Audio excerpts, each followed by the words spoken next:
Bir tal qush derizamning takchisida mugidab qopdi. Jazmanki onasini sig'inib qopdi.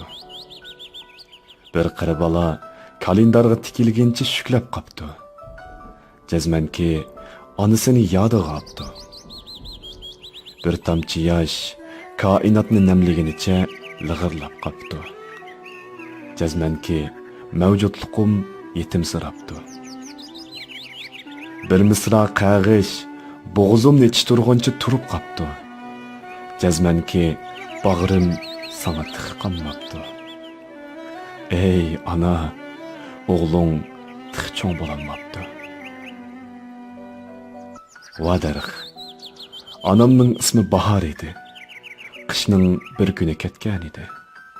Shundan beri necha qish, necha bahor, necha yoz, necha kuz keldi. Faqat osh faslim kelmedi. Dünyada intayin güzel bir iş var. O bolsa-mu, anamızın quchqig'i beshimizni qo'yib, uning kechmishlarini tinglash.